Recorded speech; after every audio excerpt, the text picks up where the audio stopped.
साथियों नमस्कार, मैं हूं नरेंद्र और आपका स्वागत है फिलहाल स्टडी मंत्रा यूट्यूब चैनल पर। तो साथियों आज बात करते हैं इन्वायरमेंटल स्टडीज़ की। तो क्वेश्चन देखते हैं पहला, किस वर्णक की उपस्थिति के कारण पौधे हरे रंग के होते हैं। तो चार वर्णक दे रखे हैं।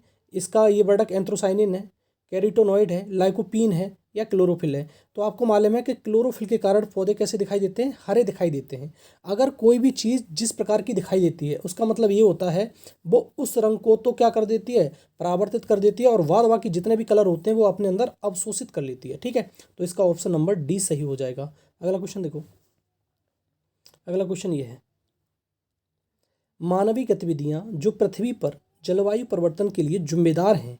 एरोसॉल कैन का उपयोग करना होता है, दूसरा वनों का जलाना होता है, कृषि क्रियाकलापों का होता है, उपरोक्त सभी। तो इसमें क्या आता है, सभी आते हैं। ऑप्शन नंबर डी इसका भी सही रहेगा। और क्यों आते हैं कि जितना भी क्लाइमेट चेंज के लिए सारी की सारी परिस्थितियां जिम्मेदार होती हैं इसमें। ठीक है, ऑप्शन नंबर डी सही है इसका। अगला क्वेश्चन देखो, क्वेश्चन नंबर 3 क्या कह रहा है, कौन सी फसल बायोडीजल उत्पन्न करने के लिए जानी जाती है। कॉफर लीफ, जेट्रोफा, कैडलटन ट्री या सर्फगंधा। तो ये कौन सी जानी जाती है, ये जानी जाती है जेट्रोफा। जेट्रोफा बहुत बार आया पेपरों में। ठीक है, तो इसका ऑप्शन नंबर बी सही रहेगा।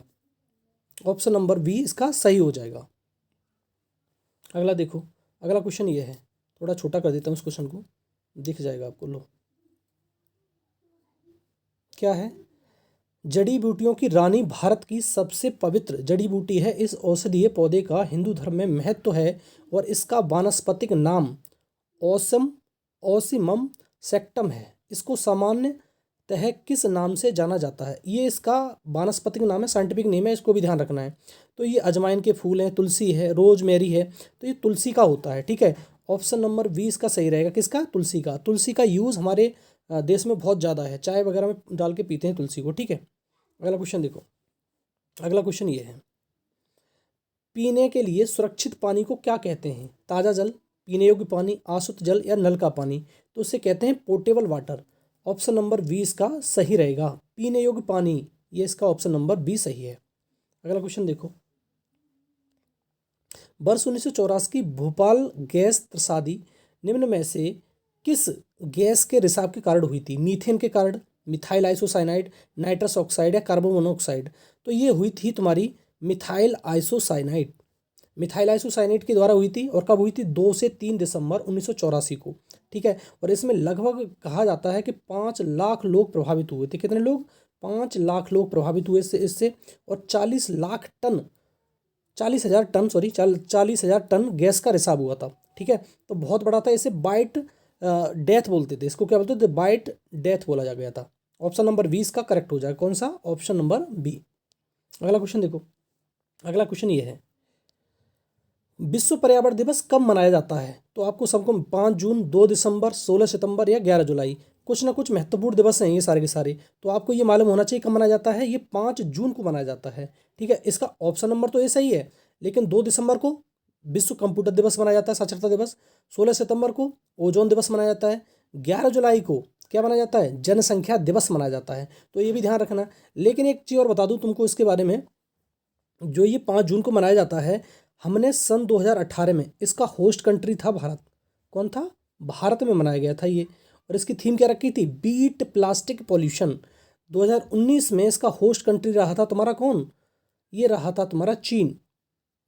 इसने थीम क्या रखी थी, थीम रखी थी इसकी बीट एयर पॉल्यूशन। और 2020 में इसका होस्ट कंट्री कौन रहा, 2020 में होस्ट कंट्री रहा कोलंबिया। कौन रहा, कोलंबिया। जो कोलंबिया होस्ट कंट्री रहा, उसने थीम क्या रखी थी, उसकी थीम बताना ज़रा मेरे को कमेंट बॉक्स में लिख के। और 2021 में जो होस्ट कंट्री रहा है लेटेस्ट अभी, वो कौन रहा है, पाकिस्तान। उसने थीम क्या रखी है, उसने थीम रखी है रीस्टोरेशन अवर अर्थ। ठीक है, तो चारों ध्यान रखना है। हमारा भारत वाला ज़्यादा इंपॉर्टेंट है कि ये मनाया गया था। कौन मनाता है इसको, एक संस्था बनाई गई थी यूएनडीपी। कौन संस्था थी, यूएनडीपी। कब हुआ था इसका गठन, 1972 में।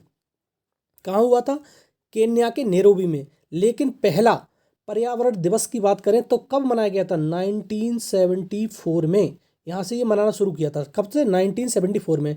तब से ये चला आ रहा है। नैरोबी में हेडक्वार्टर है इसका यूएनडीपी का। और इससे यूएनडीपी को क्या निकालता है, एक रिपोर्ट निकालता है HDI, ह्यूमन डेवलपमेंट इंडेक्स, इसकी भी रिपोर्ट यही निकालता है। ठीक है, तो ध्यान रखना सारी चीज़ें। तो इसका ऑप्शन नंबर ए हो गया। अगला क्वेश्चन आओ। अगला क्वेश्चन ये है, एम.एस. स्वामीनाथन एक क्या थे? पारिस्थितिकी वैज्ञानिक थे, पत्रकार थे, कृषि वैज्ञानिक थे, पक्षी वैज्ञानिक थे। तो ये कौन थे? ये कृषि वैज्ञानिक थे। इन्हीं के समय में क्या आई? हरित क्रांति भारत में आई गई। कौन सी क्रांति? हरित क्रांति। हरित क्रांति जो सबसे ज़्यादा फेमस किस में रही? वेस्ट यूपी और पंजाब की, अलग हरियाणा में। इनमें पंजाब, हरियाणा और वेस्ट यूपी में, जिसमें लगभग खाद्यान्न, गेहूं और चावल की खाद्यान्नों की प्रतिशत में कितनी बढ़ोतरी हो गई? 500% की बढ़ोतरी देखी गई। कब आई थी? 1970 के दशक में आई, 1966 के दशक में आई थी। ठीक है, ये 1966 जब योजना अवकाश चल रहा था, उस टाइम पे ये क्या आई? हरित क्रांति का उदय हुआ। ठीक है, तो ध्यान रखना, एम.एस. स्वामीनाथन क्या थे? एक कृषि वैज्ञानिक थे। अगला क्वेश्चन देखो। अगला क्वेश्चन ये है, wild life institute of India WII कहाँ स्थित है? तो ये अहमदाबाद में है, नई दिल्ली में है, कोयम्बटूर में है या देहरादून में है? तो इसका जो मुख्यालय है वो कहाँ पर है? देहरादून। ऑप्शन नंबर डी इसका सही है। और तुम्हारा वन अनुसंधान संस्थान भी कहाँ पर है? देहरादून में स्थित है। ठीक है, तो ये ध्यान रखना, ऑप्शन नंबर डी इसका सही हो जाएगा। अगला क्वेश्चन देखो। अगला क्वेश्चन है, प्रकाश संश्लेषण के दौरान हरे पौधे निम्न में से किसे सोख लेते हैं? कार्बन डाइऑक्साइड, हीलियम, नाइट्रोजन और ऑक्सीजन। कार्बन डाइऑक्साइड को सोख लेते हैं, इसका ऑप्शन नंबर तो ये सही होगा। लेकिन क्या छोड़ते हैं वो? ऑक्सीजन छोड़ते हैं, जो हम इसको ग्रहण करते हैं। ठीक है, तो ऑप्शन नंबर ए इसका सही हो जाएगा। अगला क्वेश्चन देखो, अपशिष्ट उत्पादों को खाने वाले जीवों को क्या कहा जाता है? शाक बच्ची, मृतक बच्ची, मांस बच्ची, रसायन बच्ची। तो आपको मालूम है, जो अपशिष्ट उत्पादों को खाते हैं, वेस्ट मटेरियल को खाते हैं, उसे कहते हैं मृतक बच्ची। तो ऑप्शन नंबर 20 का सही हो जाएगा। अगला क्वेश्चन देखो। अगला क्वेश्चन, तप्त भौम जल से किस प्रकार की ऊर्जा प्राप्त होती है? जो तप्त भौम स्थल है उससे भूतापी ऊर्जा प्राप्त होती है। जल विद्युत ऊर्जा, सौर ऊर्जा, नभकीय ऊर्जा। ठीक है, तो भूतापी ऊर्जा निकालते हैं हम। ठीक है, लावा वगैरह होता है ये, या फिर कहीं गर्म पानी निकल रहा है, उससे कौन सी? भूतापी ऊर्जा। एक हमने लद्दाख में, कहाँ पर? लद्दाख क्षेत्र में अभी इसका एक संयंत्र बनाया है। ठीक है, भूतापी ऊर्जा का। कितना मेगावाट ऊर्जा का है ये? 1 मेगावाट।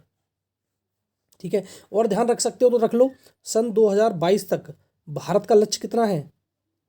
175 गीगावाट का। कितना? 175 गीगावाट बिजली पैदा करनी, किससे? रिन्यूएबल एनर्जी से, नवीकरणीय ऊर्जा से। और 2030 तक का हमारा लक्ष्य है, कब तक? कितने का? 450 गीगावाट। और हम ऊर्जा आत्मनिर्भर कब तक हो जाएंगे? 2047 तक। और कार्बन जीरो कब तक हो जाएंगे? सन 2070 तक। तो ये भी ध्यान रख सकते हो तो रख लेना। ठीक है, अगले आ जाओ। अगला क्वेश्चन ये है। अगला क्वेश्चन क्या है, 16 घास स्थल कहाँ पाए जाते हैं? हिमालय, पश्चिमी घाट, पूर्वी घाट और विंध्याचल। तो आपको मालूम है, जितने भी 16 घास के मैदान है कहाँ पाए जाते हैं? पश्चिमी घाट। इसका ऑप्शन नंबर तो बी सही है।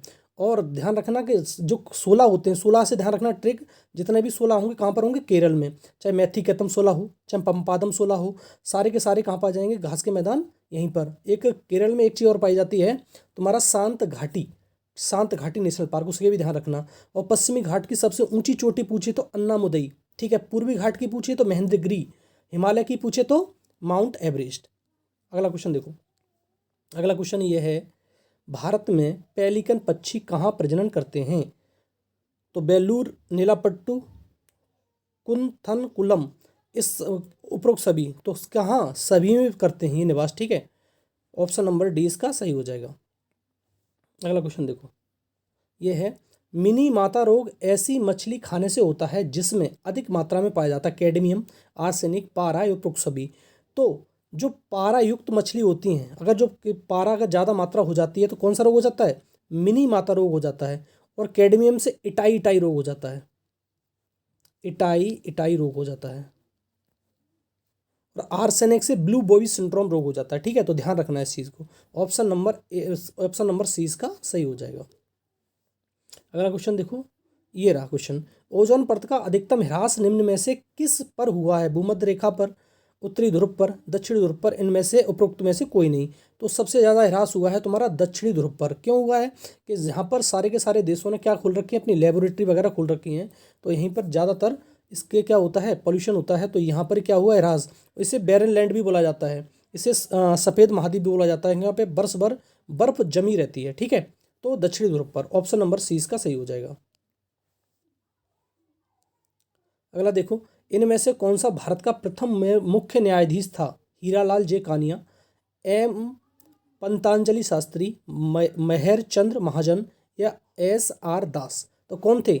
सबको मालूम है, हीरालाल जे कानिया, तो ये प्रथम थे। अभी एक पेपर में किसी ने ये पूछा गया था कि सेकंड कौन थे। फर्स्ट तो सबको मालूम रहता है, लेकिन सेकंड कौन थे? तो सेकंड ध्यान रखना, ये सेकंड पे जो लिख रहा है वही सेकंड है, एम पंतांजलि शास्त्री। ठीक है, तो सेकंड मुख्य न्यायाधीश कौन थे? एम पंतांजलि शास्त्री। इस समय कौन है? इस समय कौन से नंबर के हैं? 48वें नंबर के। कौन है? एम रमन्ना। कौन है? रमन्ना। ध्यान रखना, इस समय सीजीआई कौन है भारत के? रमन्ना है। ठीक है, आगे आ जाओ अगले क्वेश्चन पे। अगला, रेड डेटा बुक किससे संबंधित है? विलुप्त के करीब जीव, नदियों में प्रदूषण, घटता भूगर्भ जल स्तर या वायु प्रदूषण?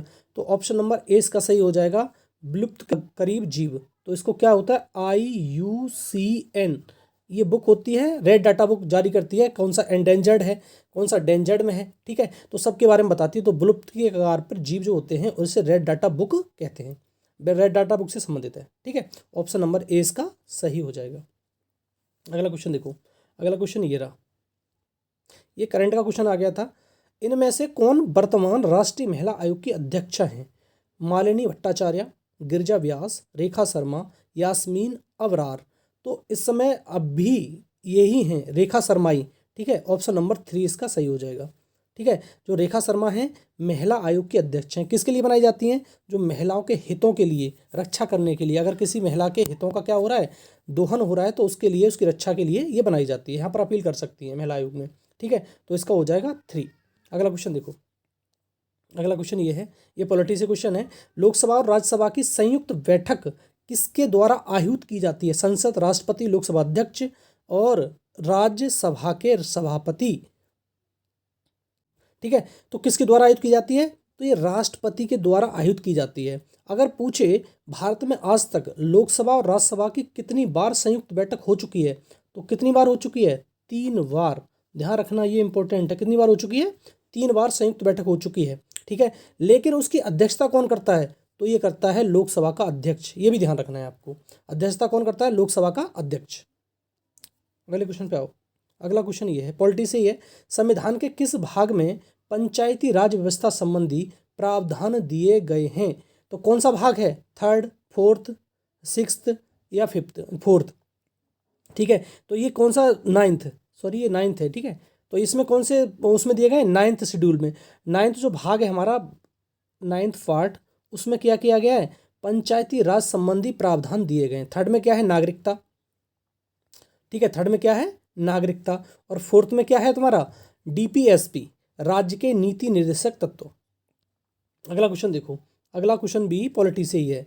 74वें संविधान संशोधन का संबंध है राष्ट्रपति की शक्तियों से, ग्रामीण स्थानीय स्वशासन से, शहरी स्थानीय स्वशासन से और संसद की शक्तियों से? तो ये ऑप्शन नंबर इसका हो जाएगा 3, ऑप्शन नंबर सी इसका सही हो जाएगा, क्योंकि 74वां संविधान संशोधन इससे संबंधित है। और पार्ट पूछे तो 9 का ए, कौन सा पार्ट है? 9A। और 9B में क्या दे रखी हैं? सहकारी समितियां। और 9 में तो अभी हमने पढ़ा था, क्या दे रखा है 9 में? ये 9 है, जहाँ पर ये से लिखा जाएगा ये। तो 9 में क्या दे रखा है? 9 में दे रखा है तुम्हारा गांव का ग्रामीण पंचायती राज व्यवस्था दे रखी है 9 में। ठीक है, तो शहरी स्थानीय स्वशासन से संबंधित प्रावधान कहाँ पर दिए गए? 74वें संविधान संशोधन में। कब हुआ था? 1992 में। ठीक है, तो ये भी ध्यान रखना। आगे क्वेश्चन पे आओ। अगला क्वेश्चन ये है, किस गैस के वर्षा के पानी में घुलने से वर्षा का पानी अम्लीय हो जाता है? कार्बन डाइऑक्साइड है, हाइड्रोजन पेरोक्साइड है, नाइट्रोजन मोनोऑक्साइड है या सल्फर डाइऑक्साइड है? तो आपको ध्यान रखना है सल्फर डाइऑक्साइड। SO2 और NO2 के मिलने से ये क्या हो जाता है? ये तुम्हारा अम्लीय वर्षा हो जाती है। SO2 से मिलने से बनता है H2SO4। जल से क्रिया करा देना तो ये H2SO4 बन जाएगा। और NO2 से बनता है तुम्हारा HNO3, HNO3 बन जाता है, तो अम्ल बना देता है। ठीक है, अम्लीय वर्षा हो जाती है। तो ऑप्शन नंबर इसका डी सही होगा। अगला क्वेश्चन पे आओ। अगला क्वेश्चन ये है, भारतीय संविधान में विधि का शासन विचार कहाँ से लिया गया? Switzerland, America, England, Ireland? तो ये जो विचार लिया गया था वो लिया गया था इंग्लैंड से। ऑप्शन नंबर इसका सी सही है। ठीक है, अमेरिका से मौलिक कर्तव्य लिए गए थे, मौलिक फंडामेंटल राइट लिए गए थे, और आयरलैंड से डीपीएसपी लिया गया था। ठीक है, अगला क्वेश्चन देखो, ये भी तुम्हारा किसका है, ये भी तुम्हारा पॉलिटी का है। लोकसभा के चुनाव हेतु अधिसूचना कौन जारी करता है? गृह मंत्रालय, भारत का निर्वाचन आयोग, राष्ट्रपति, लोकसभा का सचिवालय। तो कौन करता है? भारत का निर्वाचन आयोग। ठीक है, भारत का निर्वाचन आयोग सूचना जारी करता है। कब स्थापना हुई थी? 25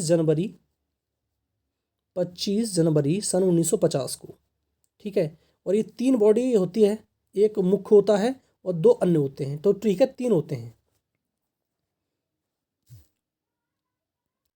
ठीक है, तो इस समय मुख्य निर्वाचन आयुक्त कौन है? संजय अरोड़ा।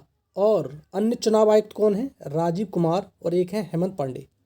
अगला क्वेश्चन देखो, अगला क्वेश्चन ये है, लोकसभा की कार्यवाही के प्रथम घंटे को क्या कहा जाता है? शून्यकाल, सार्वजनिक काल, विशेष अधिकार काल या प्रश्नकाल?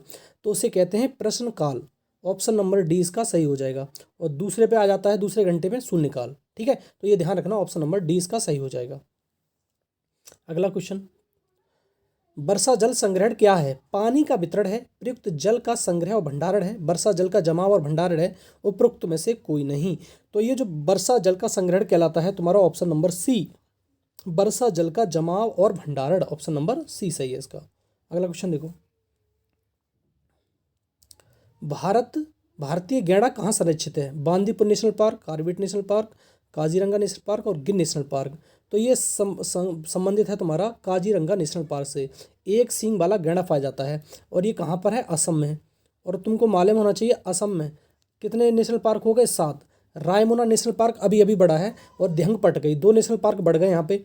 Bandipur Karnataka, Corbett national park Uttarakhand, और इसका नाम बदल दिया गया है अब, कॉर्बेट नेशनल पार्क का रामगंगा नेशनल पार्क कर दिया गया है। गिर गुजरात में पाया जाता है, इसमें एशियाई शेर पाए जाते हैं। अगला क्वेश्चन देखो, अगला क्वेश्चन ये है, निम्न में से कौन सा क्रम पारिस्थितिकी तंत्र में ऊर्जा प्रवाह के संबंध में सही है? तो सबसे पहले उत्पादक होंगे, उसके बाद क्या होगा? उपभोक्ता, उसके बाद आएंगे अपघटक। तो ऑप्शन नंबर सी ए ही इसका सही है। ठीक है, तो इसका पिरामिड कैसा होता है ऊर्जा का? सीधा। ठीक है, किसने दिया था? लिंडेमान ने दिया था। ठीक है, ऑप्शन नंबर इसका सही हो जाएगा। लास्ट क्वेश्चन देखो, इसका लास्ट क्वेश्चन ये है, कौन सी ग्रीन हाउस गैस वातावरण में सबसे अधिक मात्रा में उपस्थित रहती है? कार्बन डाइऑक्साइड, प्रोपेन, एथेन और मीथेन। तो ठीक है, तुम्हें मालूम है कौन सी होती है तुम्हारी? Carbon dioxide. कितनी होती है? 0.03%। ठीक है, ठीक है, 0.03%। और तो कम होती है, मीथेन होती है, फिर ईथेन होती है। अगर इसमें जल वाष्प दे रखा होता तो उसे ऑप्शन लगाते आप। तो कितनी परसेंट होती है जल वाष्प? वाटर वेपर 4% होती है। तो इसका ऑप्शन नंबर तो ए सही हो जाएगा। तो ठीक है साथियों, ये वीडियो था। ये अगर वीडियो कैसा लगा है आपको ज़रूर बताना मेरे को कमेंट बॉक्स में लिखकर। अगर वीडियो अच्छा लगता है तो लाइक करो और शेयर करो, और अगर चैनल पे आप नए आए हो तो चैनल को सब्सक्राइब भी कर लो। थैंक यू, धन्यवाद।